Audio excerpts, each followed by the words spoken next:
বৃষ্টি হলেই বাঙালির মন খিচুড়ির জন্য উথাল পাতাল করে কেন বলেন তো? আমার কিন্তু খুব করে। আপনাদের কি করে? ছোটবেলা মাকেও দেখতাম বৃষ্টি হলেই দুপুরবেলা এরকম খিচুড়ি রান্না করতো। আসসালামু আলাইকুম, কেমন আছেন সবাই? আরও একটা নতুন ব্লগ নিয়ে হাজির হয়েছি। তো সকাল থেকে গুড়ি গুড়ি বৃষ্টি হচ্ছিল, কি করব মনে করে তো খিচুড়ির জন্য সব কিছু আয়োজন করে নিয়েছি। এখানে দেখতে পাচ্ছেন চাল ডাল ধুয়ে নিয়েছি, কাটাকাটি যা করার করে নিয়েছি। আর আমি গিলা কলিজা বের করেছিলাম আগেই, তো ভাবছি যে এটাই আজকে রান্না এটা একদম ভুনা ভুনা করে রান্না করলে খিচুড়ির সঙ্গে খেতে খারাপ লাগবে না। তো প্রথমে আমি গিলা কলিজাটাই রান্না করে নেব। এই তো দেখেন, এটাকে এখন আমি কষিয়ে নিচ্ছি। কষানো হয়ে গেলে ওপাশে দিয়ে এপাশে খিচুড়িটা বসিয়ে দিচ্ছি।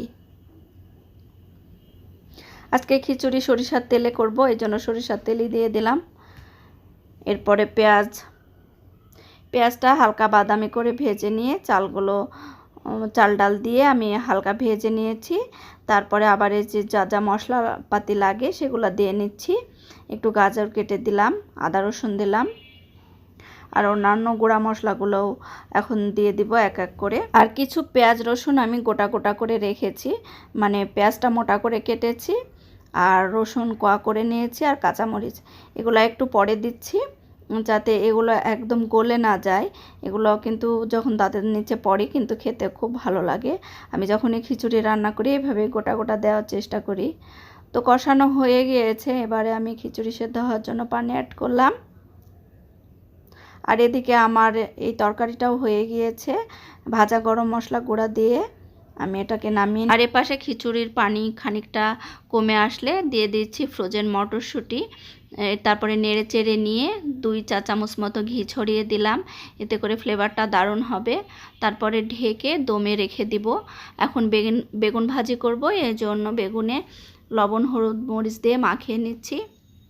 তো ইতিমধ্যে আমার বেগুন ভাজি হয়ে গেছে, সালাদ কেটে নিয়েছি। এবারে পরিবেশন করার পালা। তো অনেক গরম ছিল, এজন্য আমি একটা টাওয়াল দিয়ে ধরেছি। যে কোনো খাবার কিন্তু সুন্দর করে সাজিয়ে পরিবেশন করলে কিন্তু খাওয়ার রুচিটা অনেক বেড়ে যায় আর দেখতেও ভালো লাগে। আর যেহেতু ভিডিও করব, ছবি তুলব, সাজাতে তো হবেই। তো দেখেন আমি কিভাবে সাজিয়ে নিচ্ছি আজকের খিচুড়ির প্লেটটা। আশা করছি আপনাদের ভালো লাগবে। ভালো লাগলে আমার পেজটাতে লাইক ফলো দিয়ে দিবেন। আর যদি ইউটিউব চ্যানেল থেকে দেখে থাকেন তাহলে চ্যানেলটাকে সাবস্ক্রাইব করে দিয়ে পাশে থাকবেন। আজ এ পর্যন্তই, দেখা হবে নতুন কোনো ভিডিও নিয়ে। সে পর্যন্ত ভালো থাকবেন সবাই। আল্লাহ হাফেজ।